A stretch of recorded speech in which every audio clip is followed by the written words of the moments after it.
गोविंद जय जय गोपाल जय जय गोविंद जय जय गोपाल जय जय राधा रमण हरि गोविंद जय जय राधा रमण हरि गोविंद जय जय गोविंद जय जय गोपाल जय जय गोविंद जय जय गोपाल जय जय राधा रमण हरि गोविंद जय जय राधा रमण हरि गोविंद जय जय गोविंद जय जय गोपाल जय जय गोविंद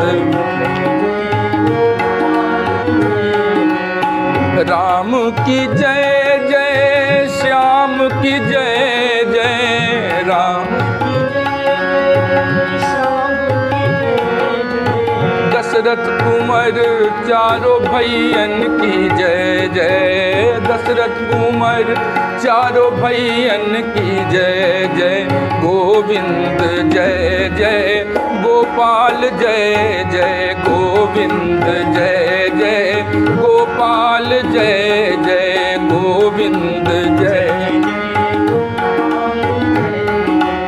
गंगा की जय जय यमुना की जय जय गंगा की जय जय यमुना की जय जय सरस्वती त्रिवेणी की जय जय सरस्वती त्रिवेणी की जय जय गोविंद जय जय गोपाल जय जय गोविंद जय जय गोपाल जय जय गोविंद जय जय गोपाल जय जय गोविंद जय जय गोपाल जय जय।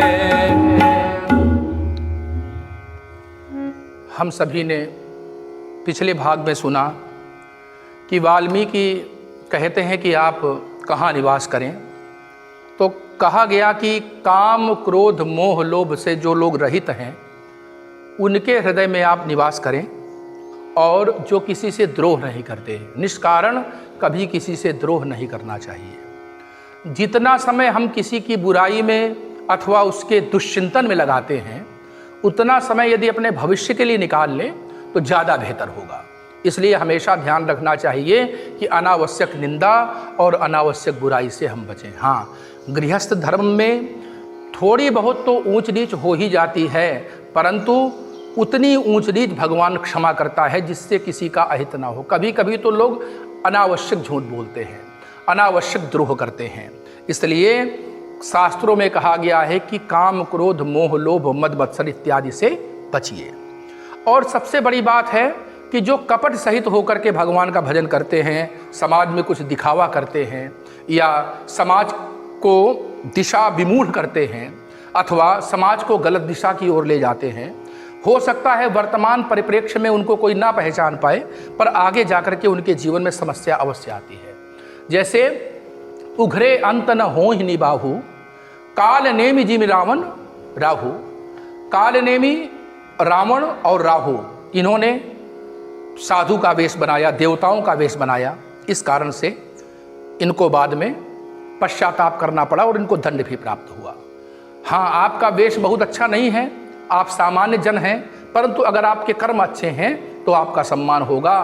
किए हूँ कुबेशु साधु सन मानू जिम जग जामवंत हनुमानु। तो आपका वेश चाहे जैसा भी हो, एक ना एक दिन लोग आपको पहचान जाएंगे। तो इस प्रकार से जो लोग काम क्रोध मोह लोभ मद मत्सर से रहित होते हैं उनको भगवान मिलते हैं। कपट नहीं होना चाहिए, दंभ नहीं होना चाहिए। आप जो है ना ज्ञान का दंभ करें। अगर मान लीजिए हम ये सोचते हैं कि हमारे जीवन में शब्द सौष्ठव बहुत ज़्यादा है, हम बहुत अच्छा बोल लेते हैं, तो भी घमंड नहीं करना है, क्योंकि भगवान जो है सकल शब्दमय है। संपूर्ण साहित्य शास्त्र जो है वो उन्हीं के अधीन है। आज हमारा शरीर चल रहा है तो हम बोल पा रहे हैं, कल को मान लीजिए कोई वृद्ध हो जाता है तो मुख से फिर अच्छी तरह से बात भी नहीं निकलती है, तो क्या भगवान उस समय उसको छोड़ देते हैं? इसलिए कभी भी ज्ञान का दंभ नहीं करना है। कभी भी अपने धन यौवन का दंभ नहीं करना है, क्योंकि ये कब नष्ट हो जाए। दूसरी बात, मनमाना आचरण नहीं करना है। उनके हृदय में भगवान निवास करते हैं जो कपट और दंभ से रहित होते हैं। भगवान कहते हैं कि मुझे प्रेम बहुत विशेष प्रिय है। आप स्तुति में थोड़ा कमी कर दो मेरे, पर प्रेम मुझे चाहिए। हृदय में अगर कपट लेकर के हम भगवान का भजन कर रहे हैं, वो एक सामान्य कहावत है ना कि मन में राम बगल में छुरी, तो ऐसा भगवान क्या है, वो हमारे अंदर ही बसता है। दुनिया को तो हम समझा सकते हैं, पर अपने अंतःकरण को सब तब समझाएंगे जब परमात्मा के हम प्रिय बन जाएंगे। इसलिए महर्षि वाल्मीकि जी ने बढ़िया बढ़िया स्थान बताए हैं कि आप कहाँ निवास करिए। सबके प्रिय सबके हितकारी, जागत सोवत शरण तुम्हारी।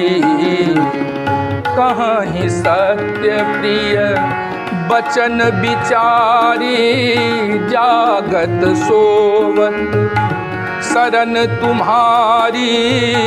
तुम ही छाड़ी गति दूसर नाही, राम बसहु तिनके मन माही। राम बसहु तिनके मन माही।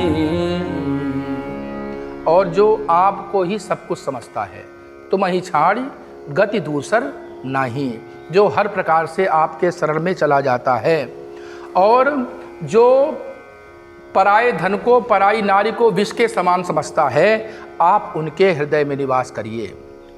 कहते हैं कि अगर आप अपने जीवन में भला चाहते हैं तो सो पर नारी लीलार गुसाई, तजहु चौथ के चंद की नाई। मातृशक्ति का हमेशा सम्मान करें। दूसरे के धन को बिना पूछे उसका प्रयोग ना करें। मांग के आप चाहे कुछ भी ले लीजिए।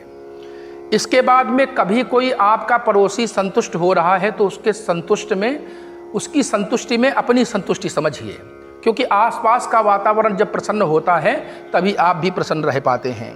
और हे प्रभु, जिनको जो है आप प्राणों से भी अधिक प्रिय हैं, आप उनके हृदय में निवास करिए। स्वामी सखा पितु मातु गुरु, जिनके सब तुम तात। मन मंदिर तिनके बसहु, सीय सहित दो भ्रात।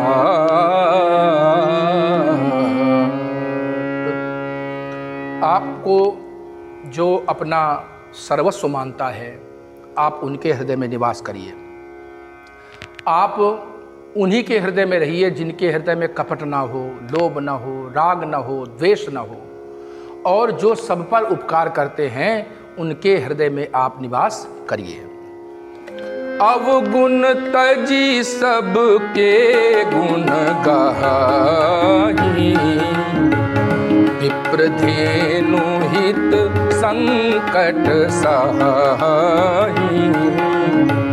नीति निपुण जिन कई जगली का, घर तुम्हार तिन कर मन टीका।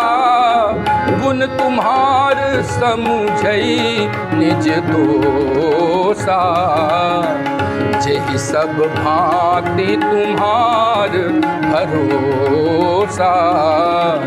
जेहि सब भांति तुम्हार भरोसा। और किसी का छिद्रान्वेषण जो नहीं करते हैं, दूसरे की कमी ना देख करके जो दूसरे के गुणों को ग्रहण करते हैं। मनुष्य को चाहिए कि सार सार को गही रहे, थोथा दे उड़ाए। इस अल्प जीवन में बहुत ज़्यादा समस्याओं में नहीं घिरना है और बहुत ज़्यादा जंजाल और प्रपंच में भी नहीं पड़ना है, क्योंकि फिर आप फंसते ही चले जाएंगे। गृह कारज नाना जंजाला, ते अति दुर्गम शैल विशाला। इन शैलों को कभी कोई पार नहीं कर पाया है। तो जो लोग आपके चरणों में प्रेम करते हैं, ब्राह्मणों का सम्मान करते हैं, गायों का सम्मान करते हैं और उनके लिए जो संकट भी सहते हैं, तथा जिनका जग में यश है या जो अच्छे कार्य करते हैं, धार्मिक, सामाजिक और पर्यावरण के प्रिय कार्य करते हैं, आप उनके हृदय में रहिए। जो भक्त ये समझे कि जितने भी गुण हैं वो सब आपके दिए हुए हैं और जो दोष हैं वो मेरे हैं, जिनको राम जी के भक्त प्रिय लगें, उनके हृदय में आप लक्ष्मण और वैदेही सहित निवास करिए। जाति पाति धन धर्म बढ़ाई, प्रिय परिवार सदन सुखदाई, सब तज तुम्हि रहई उरलाई, तेहि के हृदय बसहु रघुराई, करम बचन मन राउर चेरा, राम करहु तिनके उर डेरा, राम करहु तिनके उर डेरा। जाति पाति धन धर्म बढ़ाई, भगवान के प्रेम में जाति पाति को कोई स्थान नहीं है। धन धर्म बढ़ाई इत्यादि का परित्याग कर दे, अर्थात इनसे ऊपर उठ जाए।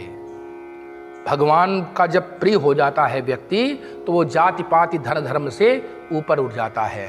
परमात्मा सबके हैं और संपूर्ण संसार को ही आपका घर समझे, या यूं समझे कि सारे संसार में आप ही समाये हुए हैं। सबको छोड़ करके जो आपको हृदय में बसाता है, आप उसके हृदय में निवास करिए और आपका सर्वत्र दर्शन करने वाले के हृदय में आप निवास करिए। तीसरी बात कहते हैं, जाहि न चाहिए कबहु कछु, तुम सन सहज सने, बसहु निरंतर तासुर सोराउर निज गे।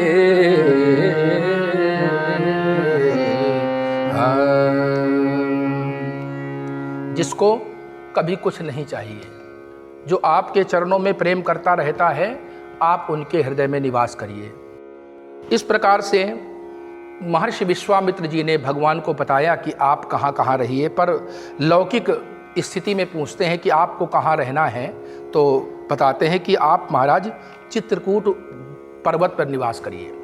चित्रकूट जो है वो हर प्रकार से सुंदर और सुभग भी है। शैल सुहावन कानन चारु, करि के हरि मृग बिहग बिहारू। सुंदर सुंदर पहाड़ हैं, हाथी, शेर और मृग इत्यादि का विहार वहाँ पर होता रहता है। और एक नदी भी है वहाँ पर, जिसको अत्रि की पत्नी अनुसुईया अपने तपोबल से लेके आई थी। वहाँ मंदाकिनी नाम की नदी है, वहीं पर आप निवास करिए। वहाँ पर बहुत सारे ऋषि मुनि भी बसते हैं। वो क्षेत्र वास्तव में तपस्थली है, तो ऋषि मुनि तपस्या कर रहे हैं, उनका भी आप मनोरथ सफल करिए महाराज। चलहु सफल श्रम सब कर करहु, राम देव गौरव गिरि बरहु। आप वहाँ जा कर के उन सभी ऋषि मुनियों का जो योग है, तप है, उसका फल बन जाइए। हे प्रभु, आप चित्रकूट में निवास करिए। चित्रकूट की महिमा अत्यंत ही पवित्र है। कहते हैं कि अवलोकत अपहरत विषादा, जो देख लेने मात्र से विषाद जिसका जो है नष्ट हो जाता है। चित्रकूट में रम रहे रहीमन अवध नरेश, जा पर विपता परत है सो आवत एहि देश। तो भगवान श्री राम जहाँ पर निवास कर चुके हैं, उस स्थान का दर्शन बड़ा ही मनोरम है। तो इन्होंने कहा कि आप चित्रकूट में निवास करिए। तो चित्रकूट में जब भगवान आए हैं तो एक सुंदर स्थान देखा है। वहाँ पर ब्रह्मा जी ने देवताओं से कहा है कि आप सभी लोग कोल किरातों का वेश बना करके जाइए और भगवान के लिए सुंदर पर्णकुटी तैयार करिए। तो उस समय सब कोल किरात के वेश में आकर के भगवान श्री हरि के लिए कुटिया तैयार करते हैं और वहीं ऋषियों के द्वारा भगवान का सुंदर गृह प्रवेश भी होता है और सारे देवता भगवान की सेवा में प्रस्तुत हो जाते हैं। लखन जानकी सहित प्रभु राजत रुचिर निकेश, मदन मुनि वेश धरी जनु ऋतुराज समेत। वहाँ पर भगवान सुंदर शोभा पा रहे हैं और ऐसा लगता है कि मानो वहाँ पर रति और कामदेव मुनि का वेश धारण करके रहते हैं। इसलिए भगवान श्री हरि के लिए समस्त देवता आए हैं। चूँकि भगवान तो देवताओं का काम बनाने के लिए ही नर अवतार धारण करते हैं। वास्तव में भगवान को आवश्यकता नहीं है, समाज को आवश्यकता है। जब कोई संदेश देना होता है तो भगवान फिर नरावतार धारण करते हैं और देवताओं के काम के लिए ही तो भगवान वन आए हैं। तभी तो कैकेयी अपयश की पात्र बनी और उन्होंने भगवान श्री राम को वन जाने के लिए कहा। तो इसलिए हम जो है श्री राम जी के नाम का जप करते रहें। एक मंत्र जपते रहो, एक मंत्र जपते रहो, राम राम राम राम राम राम, राजा राम राम राम। एक मंत्र जपते रहो, राम राम राम राम राम राम, राजा राम राम। महादेव सदा जपत एक राम नाम, भव समुद्र सुखद नाम, एक राम नाम। एक मंत्र जपते रहो, राम राम राम राम राम राम, राजा राम राम राम, राजा राम राम राम, राजा राम राम।